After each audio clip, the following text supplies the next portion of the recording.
Shalom saudara-saudara yang dikasihi Tuhan, jumpa kembali di channel YouTube saya.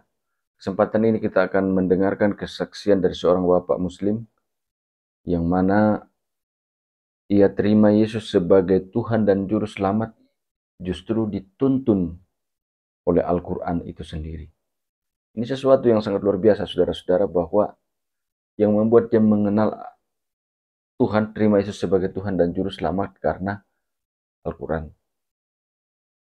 Nah, saya percaya Bapak Ibu Saudara bahwa semua ini karena anugerah Tuhan, semua karena cara Tuhan untuk memanggil beliau untuk menjadi seorang yang percaya kepada Tuhan Yesus. Dia dipanggil untuk diselamatkan oleh Tuhan, yang mana tentunya sebelumnya tidak percaya Yesus itu adalah Tuhan. Nah, ini merupakan keyakinan orang-orang Islam bahwa Yesus itu hanyalah seorang nabi dan bukan Tuhan. Tapi kalau Tuhan yang memanggil, kalau Tuhan yang berbicara, tidak ada seorang pun yang akan bisa menghalangi. Kita dengarkan kesaksiannya berikut ini. Dulu saya masa kecil, dari mulai masa kecil saya sekolah, kemudian saya sekolah agama, dididik oleh orang tua, kedua orang tua beragama yang cukup taat. Kemudian saya mengikuti sekolah madrasah dan sebagai ekstrakurikulernya, kemudian saya lulus dan diajarkan mengaji sampai saya bisa membaca Al-Quran, dan beberapa kali mungkin saya hatam pada waktu itu. Kemudian saya melanjutkan ke sekolah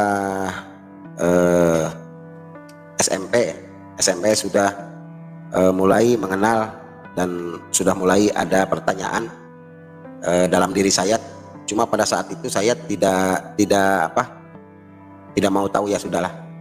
Padahal pada saat itu juga saya sudah mulai bertanya-tanya, kenapa seperti ini? Apakah benar? Apakah tidak? Keyakinan sudah sangat luar biasa di dalam Muslim.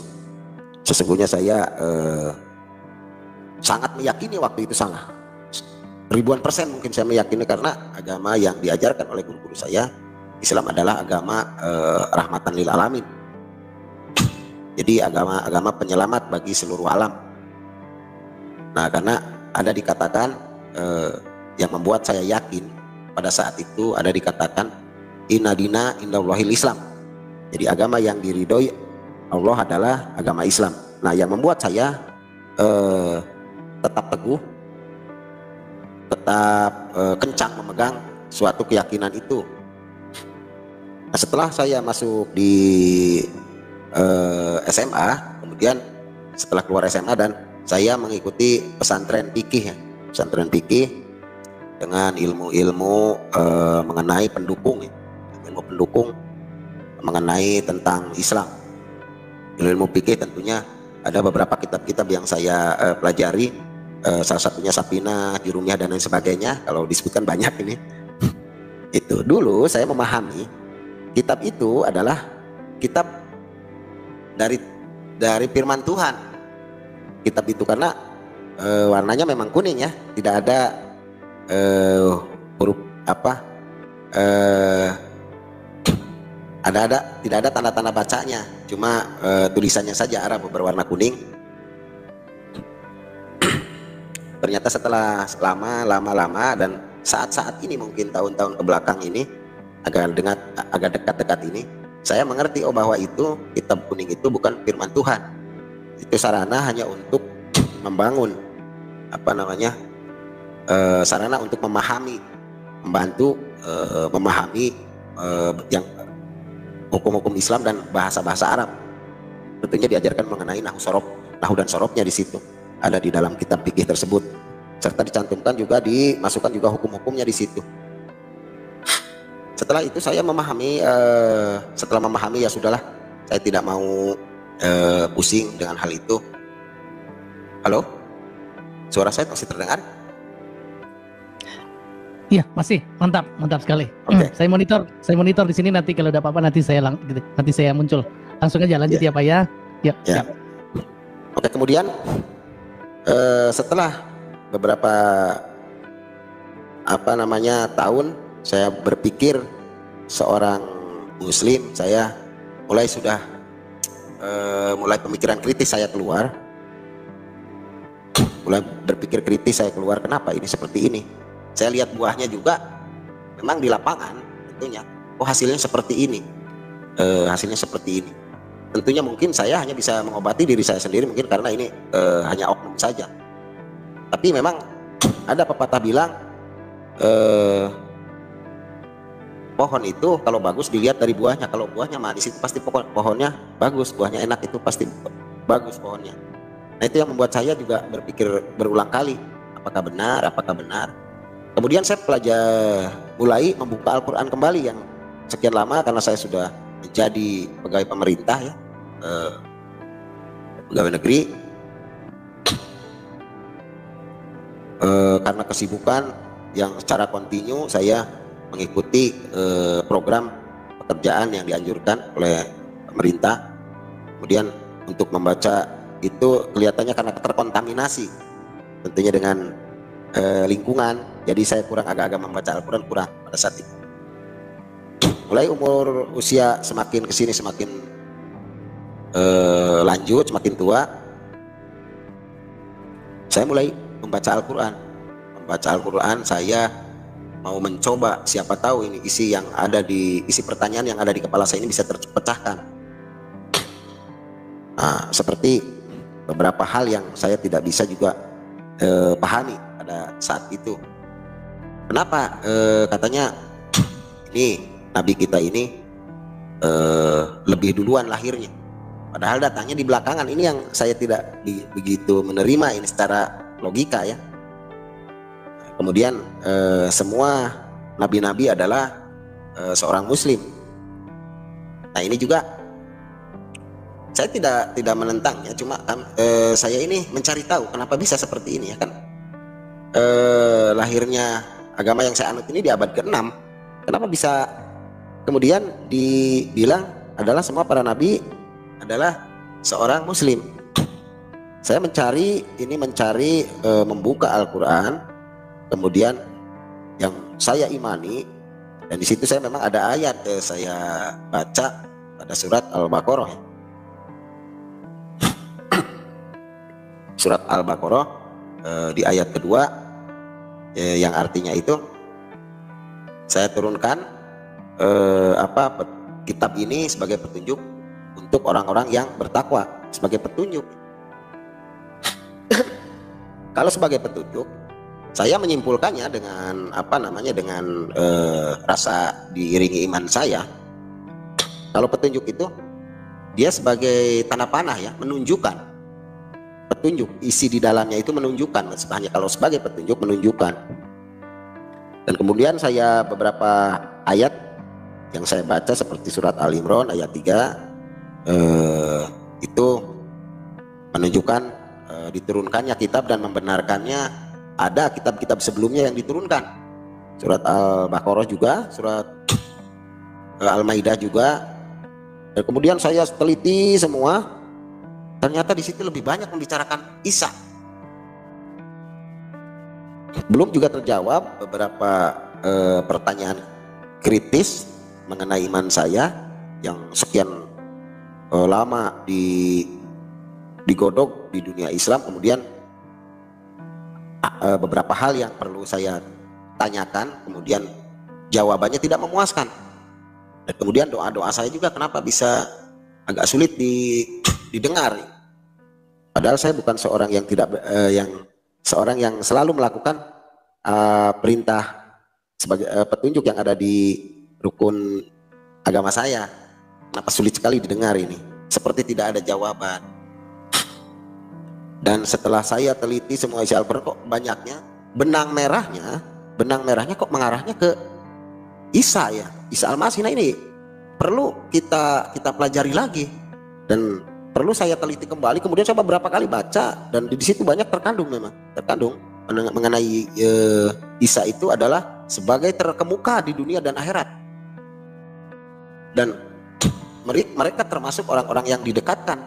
Mereka kita juga sebagai pengikutnya akan diselamatkan juga karena mereka terkemuka di dunia dan akhirat. Itu kalau sudah di dunia dan akhirat, berarti di luar dunia dan akhirat tidak ada lagi yang terdekat pada Sang Pencipta ini. Saya berpikirnya sampai ke arah sana. Kemudian ada beberapa ayat juga seperti di surat Maryam ayat 45 ya, surat 3 ayat 45, surat Al-Imran ya, surat 3 ayat 55, kemudian surat Al-Zukhruf surat 43 ayat 61 juga. Kenapa saya kok sepertinya kita sebagai penganut yang mengimani Al-Quran dengan sesungguhnya, kenapa malah seperti kita ditunjukkan untuk supaya mengikuti Isa Al-Masih? Dalam lain kata, sekarang ini Yesus Kristus yang lebih akrab, dan mereka pribadi yang terkemuka di dunia dan akhirat. Kalau di luar dunia dan akhirat berarti tidak ada lagi. Ya, perlu saya pikirkan juga. Dan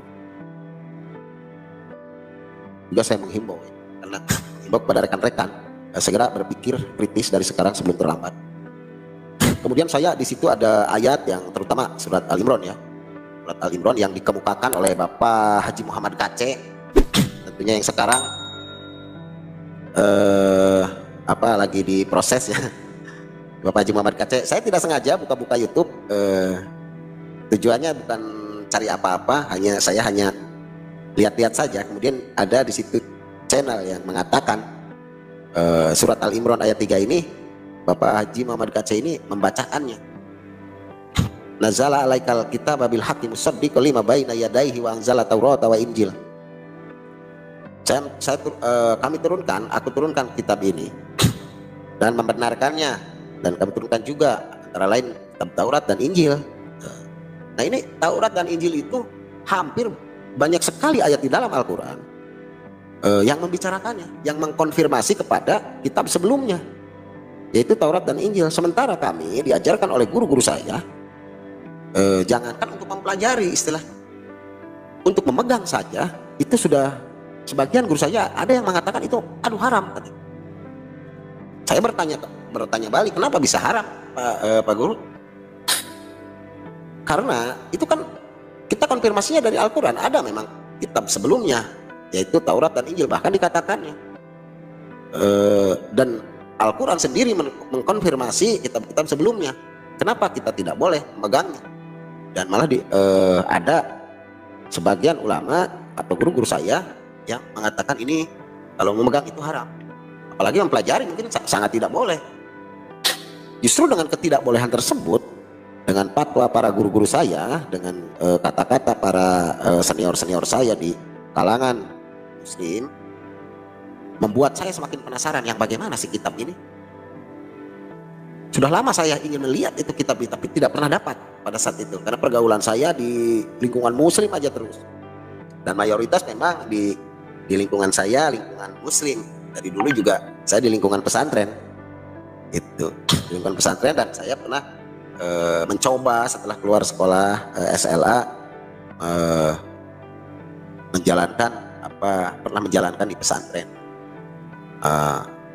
Ya puji Tuhan, kemudian saya bisa ya memahami ilmu yang walaupun hanya dengan sangat singkat, tapi saya garis besarnya di dalam Muslim saya sudah sangat mengerti. Kemudian dari pengertian itu banyak pertanyaan-pertanyaan yang Islam sendiri juga tidak bisa menjawab dengan baik dengan logika maupun dengan iman.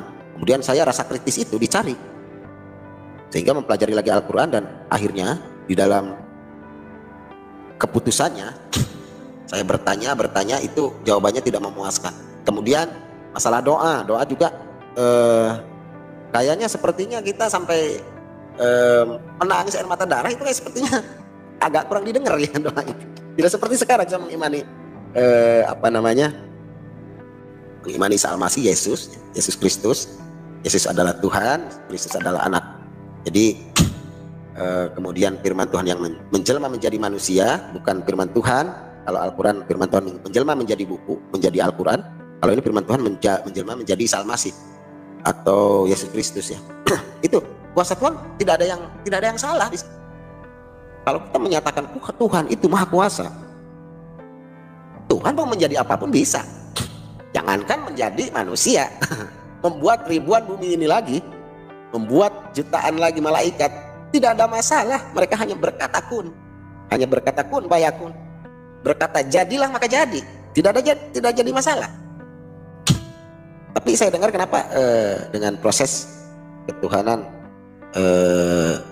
Yesus Kristus ini justru Muslim yang belum dibukakan seperti selaput di dalam hatinya itu sangat tidak menerima. Padahal sudah dijelaskan di situ wal awalu wal akhir wal batinu. Atau di dalam kisah para rasul mungkin dia yang awal dan yang akhir ya. Itu ada kesamaan menurut saya. Saya tidak mempermasalahkannya. Di Al-Qur'an juga mengkonfirmasi bahkan nama Isa Al-Masih itu lebih banyak lagi. Justru membicarakan nabi-nabi Bani Israel di situ. Kalau kita periksa di dalam Al-Quran dengan bahasa Indonesianya, makanya saya menghimbau kepada semua rekan-rekan, tentunya yang Muslim. Saya sangat menjunjung tinggi agama saya yang dulu sampai sekarang. Walaupun saya sekarang sudah beralih, saya lebih yakin dan saya mengikut Yesus itu bukan hanya dengan alasan kaleng-kaleng, bukan. Hidup dan mati saya di tangan Yesus Kristus atau Isa Al-Masih karena dia penyelamat. Sesuai dengan Yohanes 14 ayat 6 yaitu aku adalah jalan. Mereka sebagai jalan dan kebenaran. Mereka itulah kebenaran dan hidup. Mereka yang mempunyai hidup. Tidak ada seorang pun yang datang kepada Tuhannya atau Bapa kecuali melalui aku. Dia yang bilang, klaim sendiri semua. Kalau sudah klaimnya seperti itu, tidak ada seorang pun yang datang kepada Bapa kecuali melalui aku. Ya sudah. Berarti tidak ada siapapun di dunia ini kalau tidak melalui dia konfirmasi. Kalau melalui dia dipertanggungjawabkan keselamatannya. Dan saya bukan hanya kaleng-kaleng ya mengimani ini. Bukan. Tidak ada saya urusan supermi duitnya, tidak ada.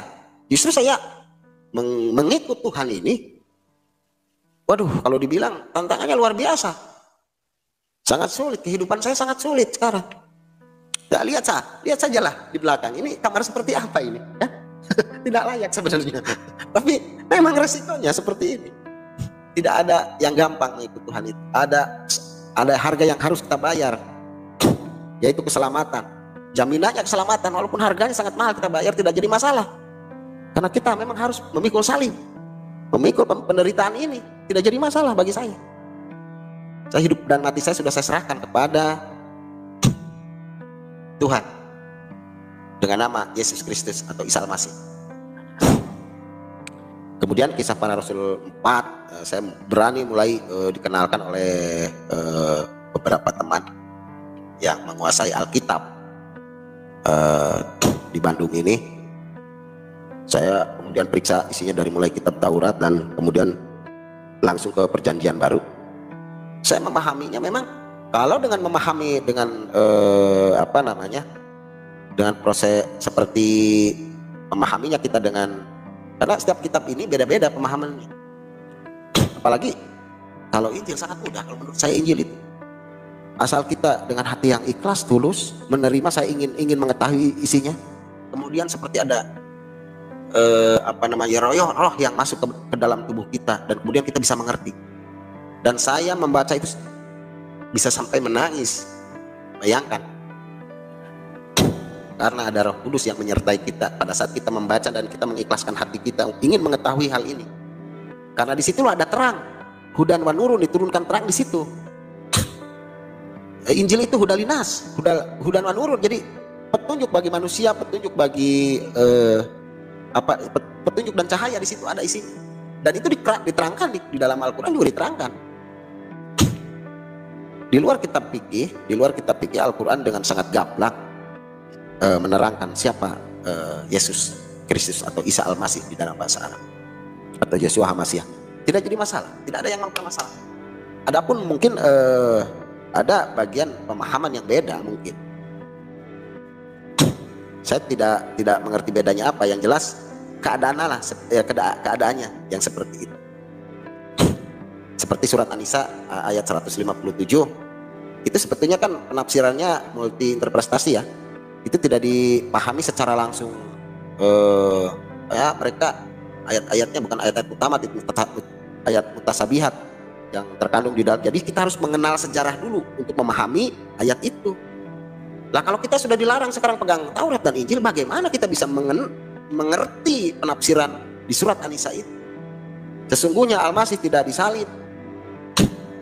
Sesungguhnya mereka tidak membunuhnya. Mereka tidak menyalibkannya. Betul, saya katakan Al-Quran dengan jujur mengatakannya bahwa Yahudi tidak menyalibnya. Dan Yahudi juga tidak membunuhnya. Tidak orang Yahudi. Tapi kemudian yang membunuh itu orang Romawi.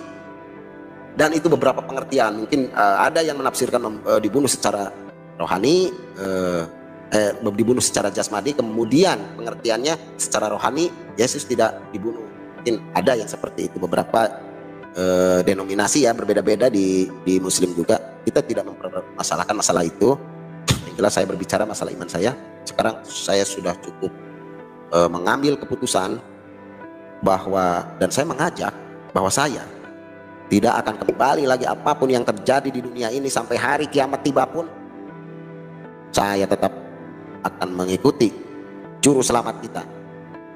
Nabi banyak, nabi ini sangat banyak nabi. Nabi mungkin dari mulai nabi pertama sampai nabi yang terakhir, nabi-nabi, rasul-rasul sangat banyak. Mungkin kalau dihitung dengan nabi-nabi Yesaya, Yeremia dan nabi-nabi kecil lainnya, itu ribuan mungkin nabi itu. Tapi tidak ada nabi yang sebagai juru selamat kita. Boleh nabi banyak, boleh. Rasul banyak, boleh. Itu memang harus mungkin sebagai petunjuk. Tapi yang jelas, kalau juru selamat hanya satu, satu-satunya, tidak ada nama lain di bawah kolong langit ini yang olehnya kita dapat diselamatkan. Hanya nama satu, Isa Al-Masih atau Yesus Kristus, anak Allah. Ini yang membuat saya kuat. Saya ada harapan keselamatan yang ribuan %. Walaupun memang ada beberapa rekan yang kemudian rekan Kristen ya, yang Kristen juga seperti tidak merespon gitu. Ya memang bukan hanya di Islam saja, Islam KTP, Kristen KTP pun banyak. Adalah, tidak banyak ya, ada. Itu tergantung pribadinya.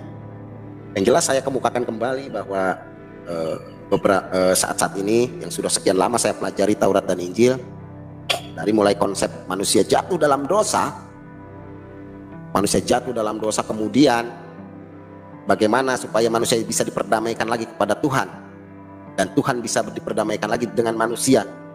Kalau mungkin itu bukan Tuhan itu sendiri yang bisa memperbaikinya, kalau manusia bisa apa kita tidak bisa apa-apa. Kemudian Tuhan sendiri yang mempunyai kehebatan itu. Kemudian Tuhan menurunkan, memberitakan awalnya kepada kitab-kitab sebelumnya, yaitu Taurat, menubuatkan melalui para nabi untuk penyelamatan kita melalui Isa Al-Masih atau Yesus Kristus. Itu sudah sangat jelas, beberapa ayat, bahkan mungkin ratusan ayat itu. Kalau kita mempelajarinya, yang jelas saya tidak hafal, tapi ada di situ. Saya bisa menunjukkan ratusan ayat nubuatan Isa Al-Masih untuk Yesus Kristus, sebuah nama yang luar biasa, nama Yesus, nama Tuhan.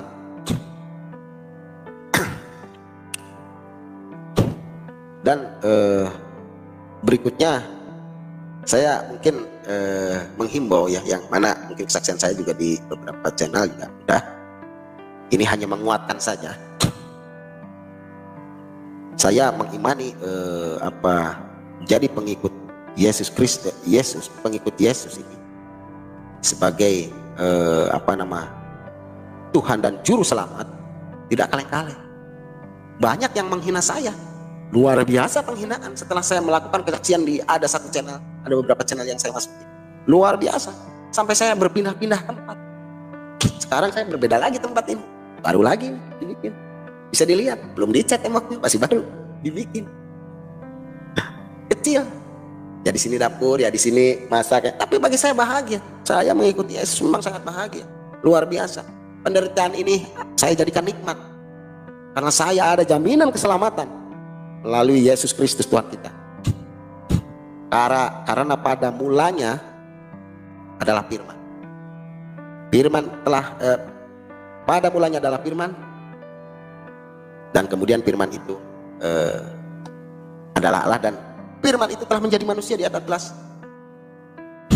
Kenapa firman harus menjadi manusia? Supaya bisa dimengerti manusia. Kalau firman menjadi mungkin binatang, manusia tidak akan mengerti walaupun binatang berbicara. Atau firman menjadi siapalah, menjadi apa gitu, manusia tidak mengerti. Yang tepat itu Tuhan menciptakan teknologi, teknologinya sendiri yang bisa diandalkan. Nujul menjadi manusia dan menjadi firman Tuhan itu adalah Yesus, memberitakan kabar baik Injil keselamatan kerajaan surga akan kita dapatkan nanti. Itu sudah sangat jelas. Di Yohanes 1 pasal 1 juga sudah sangat jelas. Kemudian di beberapa ayat yang mengkonfirmasi ayat kebenaran itu.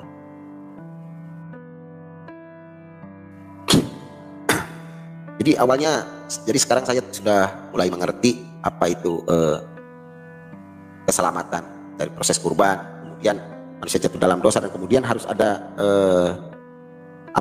kurban yang beberapa bangsa yang lalu itu dilaksanakan kurban itu dengan cara memotong daging hewan dan darahnya dioles di depan pintunya masing-masing untuk keselamatan. Nah kemudian sekarang kita hanya menikmati enaknya saja. Kenapa mesti sulit? Menikmati enaknya hanya perlu mengimani, hanya bisa untuk mengimani saja. Ada kurban agung yang sudah dilaksanakan pada Sang Juru Selamat kita, Tuhan kita. Kenapa kita mesti susah mengimani itu? Daripada kita kurban terus setiap tahun, lama-lama nanti punah hewan ini.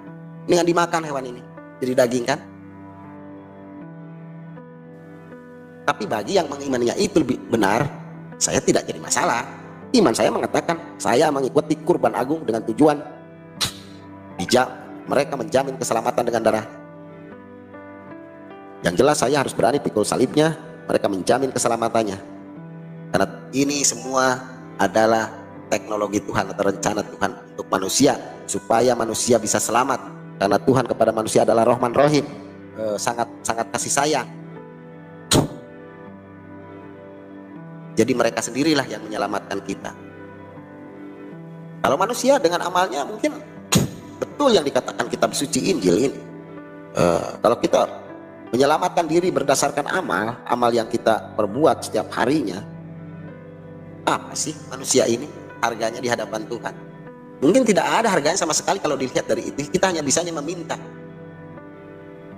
Dan Tuhan hanya menginginkan satu, mengerti akan Dia, bukan berapa Dia. Yang saya pelajari di dalam kitab-kitab sebelumnya, itu bukan keberapaan Tuhan ternyata. Bukan Tuhan itu berapa. Kalau kita hebat-hebatan, wah ini tauhid, ini hebat, satu, maha satu. Iblis juga mengatakan seperti itu. Apa bedanya kita dengan iblis? Jadi tauhid yang disebut tauhid itu justru di kitab sebelumnya ini, di perjanjian baru, di Injil kerajaan sorga ini, justru menyatakan bahwa Tuhan itu adalah Esa. Adonai Elohenu, Adonai Ehad. Ulangan 6 ayat 4 di Taurat juga dikatakan. Jadi kesimpulannya dari saya, jangan sampai terlambat. Ada kesempatan, bukakanlah hati semua rekan-rekan saya yang membenci saya, yang menghujat saya, bahkan saya mau dibakar, bahkan majelis ini majelis itu dan lain sebagainya, saya tidak menyebutkan, akan mendatangi saya, akan begini begitu, dan sudah terlaksana mendatangi, tapi ya kalah dalil mungkin ya. Mereka pergi dengan begitu saja ya, dengan amarahnya. Saya mengerti maksudnya. Mereka dengan marah saya mengimani Tuhan yang benar ini, dia malah marah. Kenapa? Karena mereka juga merasa benar. Mereka sayang sama saya sebetulnya. Kemudian karena saya takut terpeleset. Tapi yang jelas justru mereka lah yang tidak mengerti jalan kebenaran dan hidup. Inilah jalan dan kebenaran dan hidup. Tidak ada seorang pun yang datang kepada Bapa kecuali harus kepada Dia. Dan ini tidak ada masalah ya, menurut saya tidak ada masalah. Tidak ada, kita tidak sedang tidak sedang merendahkan yang lain, tidak sedang pada konfirmasi yang pertama dalam keyakinan saya, tidak. Justru saya mendapat petunjuk dari situ. Karena di Al-Quran juga itu yang dinyatakan firman Tuhan juga itu saya petunjuknya dari situ. Kalau memang Isa Al-Masih juga tidak benar, di Al-Quran tidak akan ditulis sebanyak itu. Justru dia lebih banyak. Gak percaya? Coba aja baca. Banyak sekali itu di Al-Quran mengenai Isa Al-Masih itu sangat banyak. Al-Masih yang diurapi itu sangat banyak.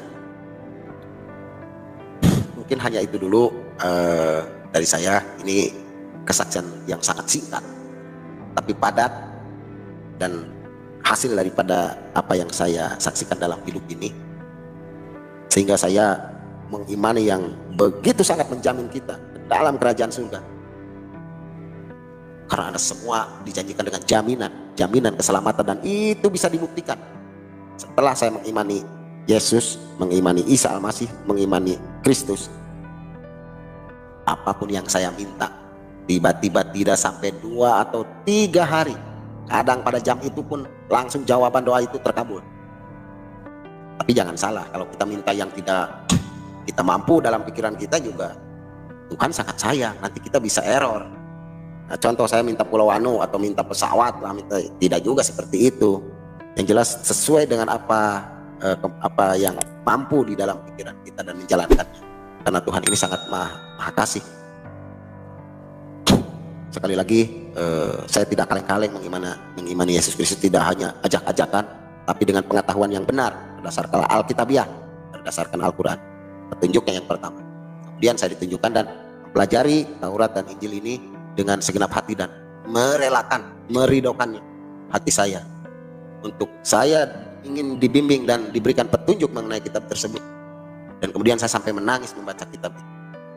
Sudah sekian lama saya merindukannya kitab itu, dan sekarang saya memegang. Dan saya mengerti maksud dan tujuannya apa yang tertulis di dalam teks kitab tersebut, Injil baik Markus, Matius, Lukas, Yohanes, itu saya mengerti tujuan terakhirnya, endingnya. Dan kemudian semua kitab yang ada di muka bumi ini, dari mulai Taurat sampai Al-Quran, endingnya itu adalah Yesus Kristus sebetulnya. Kalau saya prediksi itu, Al-Quran pun benang merahnya itu Isa Al-Masih, Injil pun benang merahnya itu, tidak ada nama lain. Makanya sangat betul itu Kisah Para Rasul 4 ayat 12 itu. Setelah saya pelajari semua, tidak ada nama lain, betul. Semua mengkonfirmasi, dan itulah benang merahnya, jalan menuju keselamatan.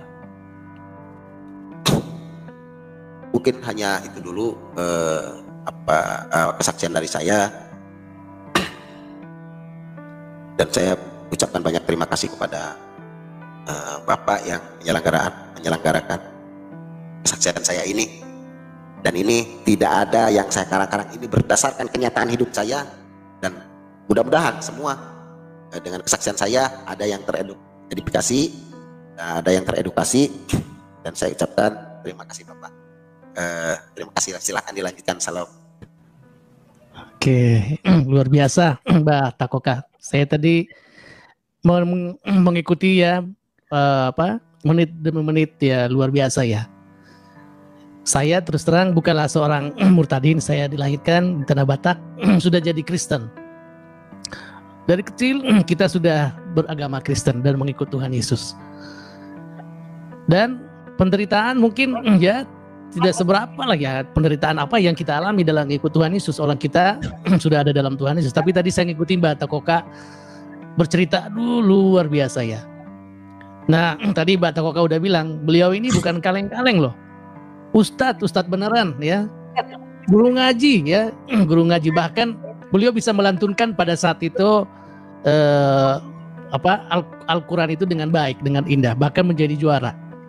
Luar biasa. Tapi itulah ya, Tuhan sudah menyatakan diri kepada beliau dari banyak penggalian yang luar biasa sampai memutuskan ikut Tuhan Yesus. Tadi kita udah dengar betapa beliau tadi harus menerima banyak ya tekanan ya, pencobaan, dihina ya. Ya biasalah, kita sudah dengar banyak yang seperti itu ya, luar biasa ya. Mau dibakar hidup-hidup, aduh. Saya tadi dapat merinding tadi dengarnya, bahwa hanya karena mengikut Yesus Kristus harus melalui penderitaan. Berpindah-pindah ya, luar biasa ya tekanan yang beliau hadapi. Tapi tadi ada yang membuat saya tadi makin bangkit semangat saya ikut Tuhan Yesus. Tidak apa-apa, walaupun tadi dia lihat di belakangnya rumahnya seperti itu karena harus berpindah-pindah. Tapi dia bilang tidak apa-apa, karena sudah mendapat keselamatan dari Tuhan. Bahagia, aduh luar biasa, saya sampai merinding. Amin. Batak Koka dengan menceritakan itu, luar biasa. Karena apa? Karena ada jaminan kekal bersama dengan Tuhan dalam kerajaan surga. Jadi teman-temanku ya, khususnya sesuku saya ya, aduh sudah terima Tuhan Yesus, sudah nikmati ya bagaimana bahagianya bersama Tuhan, tapi mereka pergi dari Tuhan Yesus, sayang ya. Nah karena itu teman-temanku yang mungkin dengar acara ini ya, kita nih dari apa penjelasan tadi Bapak Jupri luar biasa ya. Dari banyak penelitian yang sudah dia buat, pembacaan, perenungan, sampai pada saatnya beliau memutuskan bahwa saya ikut Tuhan Yesus karena dia adalah jalan satu-satunya, kebenaran dan hidup, tidak ada sampai kepada Bapa kecuali melalui dia. Haleluya. Terima kasih banyak Mbak Koka, luar biasa.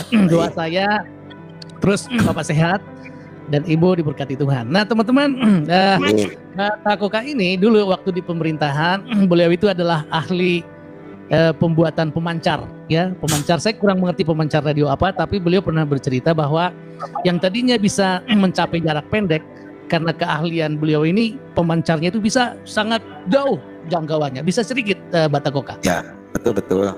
Dan saya mempunyai komunitas banyak juga di sini, mungkin udah ribuan ya orang yang memakai fasilitas ini. Gitu. Fasilitas saya buat untuk sebagai alat pendekatan saya, dan kemudian saya menyelenggarakan beberapa komunitas melalui radio komunitas ini sebagai sarana saya untuk silaturahmi, dan memang itu Yesus mengajarkan seperti itu. Begitu Pak. Ya, sesuai dengan kemampuan yang saya bisa. Betul. Oke, baik. Selain itu apakah juga itu juga yang sering dipakai oleh para pengusaha barangkali Pak Jupri? Alat-alat ini yang sedang dikerjakan oleh Pak Jupri hari-hari ini? Ya, karena kalau di dalam pekerjaan itu, kalau membawa HP yang begini, itu nantinya mengganggu pekerjaan, karena di situ banyak yang fasilitas yang bisa dilihat kan. Akhirnya lupa pekerjaan. Nah semua sekarang perusahaan kan menggunakannya radio untuk komunikasinya. Di situ sangat efektif untuk bekerja. Jadi HP di dalam saat kerja disimpan, begitu Pak. Oke. Baik teman-teman, beliau adalah ahli di sana, bahkan Pak Jupri ini pernah belajar di Australia untuk meneliti dan mengembangkan hal ini. Teman-teman mungkin pengusaha atau apapun ya yang ingin mempergunakan ya alat komunikasi ini, radio ini, bisa juga mungkin ya bisa menghubungi Pak Batak Koka atau Pak Jupri. Baik teman-teman, luar biasa ya. Terima kasih banyak buat teman-teman yang di live chat. Ya ada Pak Nabisuk, saya sudah buka live chat saya sudah taruh link di live chat. Mungkin teman-teman mau bisa diskusi sedikit dengan Batak Koka, bisa masuk ya Mbak ya ke room kita. Terima kasih buat Bang Nabisuk ya. Tadi saya lihat beliau itu luar biasa ya. Pak Takoka bersaksi di sini, tapi beliau juga menyempurnakan di live chat luar biasa ya. Kecintaan kita bersama ya, tujuan kita bersama adalah untuk mengabarkan kabar baik. Haleluya. Nah, beliau sudah ada bersama kita hari ini. Bang Nabisuk. Shalom, Bang. Apa kabar? Shalom Leran Dewasa. Shalom Mbak Takoka, Tuhan Yesus memberkati ya. Halo. Tadi saya amati tadi tulisannya itu di live chat, luar biasa. Terima kasih untuk dukungannya buat acara kita pada hari ini. Tadi Bang Nabisuk sudah dengar tadi Mbak Takoka bercerita ya, sungguh luar biasa ya. Nah, kira-kira apa yang Bang Nabisuk mau sampaikan ke Mbak Takoka? Silakan Bang Nabisuk.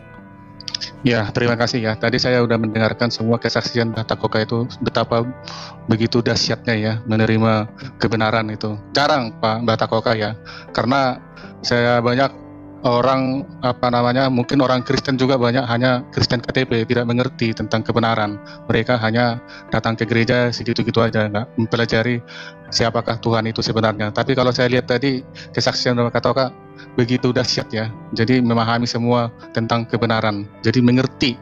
Jadi sebenarnya gini Mbak Takoka ya, saya juga kemarin ada di channelnya Erwin itu, udah mulai banyak sekarang yang mempelajari kitab sucinya kan, karena memang dari dulu kan banyak kan rata-rata menghafal, tapi sekarang udah mulai mempelajari ayat-ayat itu.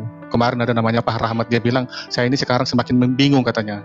Semakin saya baca-baca kitab suci saya semakin banyak kebingungan dan banyak yang aneh-aneh katanya. Tapi dan itu pun saya sudah banyak bertanya tapi jawabannya tidak memuaskan saya, katanya begitu. Jadi memang kesaksian-kesaksian itulah yang membuat ini ya. Karena begini, Kastin ya, dalam arti kan ini kan era teknologi ya, teknologi apa namanya informasi yang begitu gampang ya sekarang ini, yang mudah diakses gitu kan. Kalau dulu kan banyak yang belum diketahui masyarakat. Dengan adanya internet dan YouTube ini, semua informasi semakin mudah. Semua orang semakin mengerti. Yang tadinya orang cuek-cuek aja, masa bodoh, sekarang udah banyak yang mengakses apa namanya YouTube dan internet ini kan. Dengan adanya begini, semakin banyak arus perpindahan. Jadi arus perpindahan ini nanti akan banyak gejolak-gejolak, ya kan? Ya inilah yang harus diantisipasi oleh pihak pemerintah agar jangan negara kita ini ribut-ribut terus. Tetaplah kita hidup rukun dan damai. Nggak perlu kita saling menghina, saling menghujat. Yang namanya kebenaran ya tetap kebenaran. Biarlah kita hidup rukun lah gitu kan.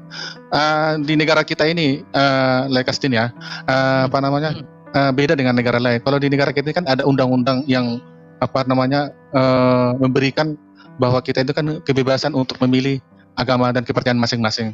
Kalau saya pernah tanya orang Malaysia, katanya nggak bisa. Di sana itu untuk pindah keyakinan itu nggak diizinkan. Diizinkan pun harus melalui prosedur yang berbelit-belit. Itu pun katanya belum tentu diberikan izin gitu loh. Jadi dalam arti di sini ya bangsa Indonesia ini kan, ya itulah mungkin ya dengan undang-undang dasar ini ya kita masih dikasih kebebasan lah untuk ini. Cuma ya inilah, marilah kita saling dewasakan. Namanya keyakinan ini kan, itu kan sebenarnya menurut pemikiran saya kan itu urusan pribadi dengan Tuhan gitu kan.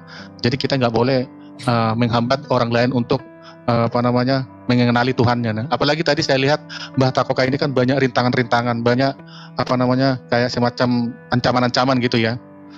Saya juga ada ini teman dari ini, waktu dia SMA juga udah kesaksian dia itu waktu dia kan ceritanya dia lagi coba baca-baca Alkitab, ternyata keluarganya mengetahui Alkitab itu ada tersimpan di lemarinya.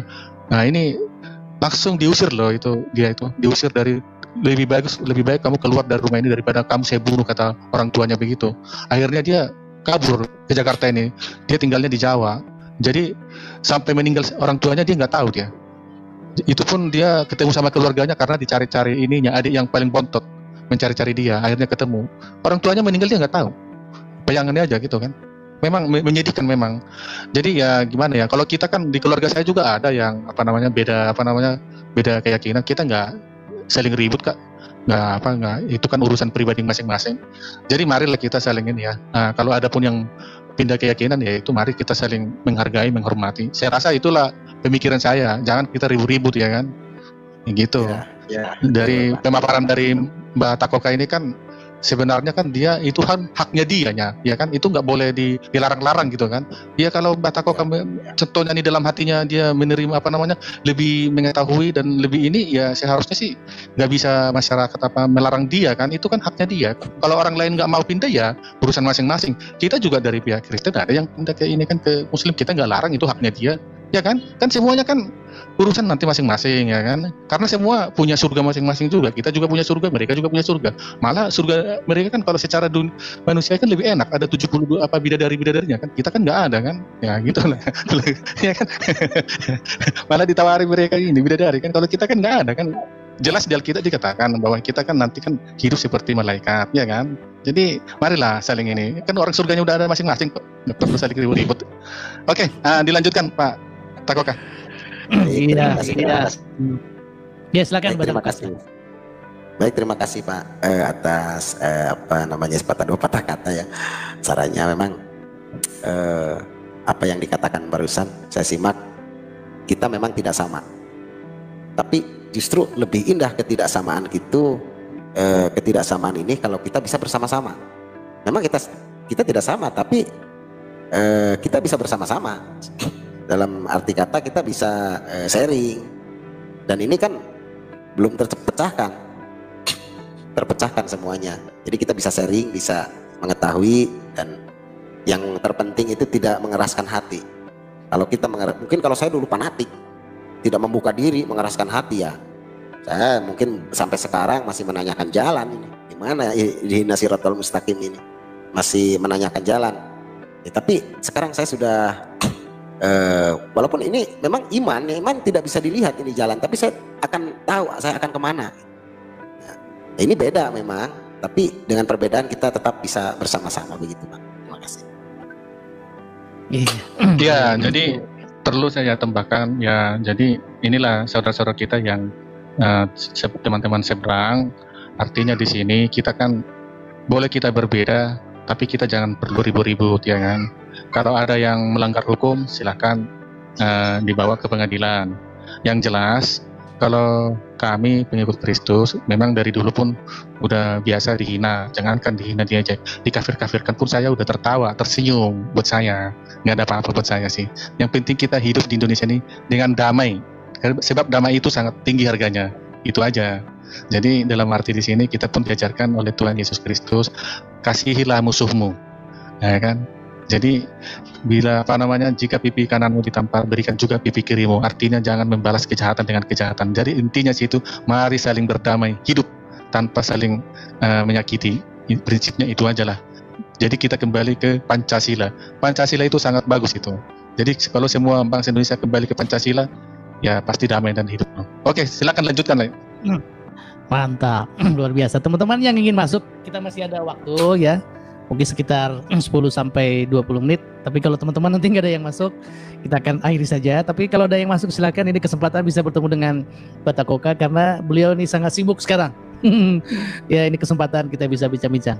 Luar biasa. Nah, teman-teman, kita mau ingin dengar dulu sedikit pelayanan yang pernah juga diceritakan sama Batak Koka. Gimana sekarang pelayanannya selama pandemi ini, Batak Koka? Ya, baru selesai juga kemarin hari Minggu ya. Hari Minggu kemarin saya mengumpulkan beberapa rekan yang saya intinya memberitakan kabar baik ini kepada rekan-rekan yang mereka mau saja. Tapi saya tidak tebang pilih, semua saya kabarkan dulu. Entah dia nanti mau menyepelekan atau menghina, itu bukan urusan saya. Ya, saya yang penting mengabarkan dulu karena ada perintah di situ. Pergilah semua ke segala bangsa dan jadikanlah mereka semua muridku. Jadi saya memang harus memberitakan ini semua, tidak pandang bulu. Dari sekian mungkin ratusan orang ya, wah beratus-ratus orang lah yang saya kabarkan. Tapi ya hanya sedikit. Kadang-kadang kita kecewa nih. Aduh, cuma sedikit sekali ini yang nyantol ini. Begitu Pak. Tapi ya baiklah, nggak apa-apa. Kemarin saya sudah kumpulkan dan saya memfollow up mereka kembali supaya tumbuh dalam iman dan selalu dekat pada Tuhan dan menyerahkan diri apa yang Tuhan mau mereka supaya bisa mengerti, begitu Pak. Oke, luar biasa ya. Oke, sebelum nanti kita akhiri, untuk menjawab tadi saya baru ingat, untuk menjawab tadi yang atau Bang Nabisuk tadi katakan bahwa di bangsa kita ini kan agak sedikit konflik ya, bukan apa gimana ya caranya saya untuk mengatakannya, bahwa jika seseorang murtad lah ya ke agama yang lain, itu agak sedikit banyak mengalami penganiayaan di bangsa kita ini, Bu. Ya mungkin ya saya mungkin bisa katakan seperti itu karena mendengar ada banyak teman-teman yang mengalami. Untuk menghadapi seperti ini ke depan kira-kira gimana Batak Koka yang mengalami sendiri ya persoalan seperti ini? Jadi begini pada intinya Pak, kalau menurut saya ini di Indonesia ini beragama tentunya. Bukan hanya Islam atau Kristen, saya semua agama ya. Jadi mereka tidak bisa membedakan mana ini firman Tuhan atau ini budaya. Ya, kemudian dengan bahayanya ini tidak bisa memilahkan, kemudian mereka jauh daripada Tuhan. Padahal di Pancasila sendiri juga yang dibahas adalah sudah sangat tinggi, itu tauhid. Pancasila itu ketuhanan.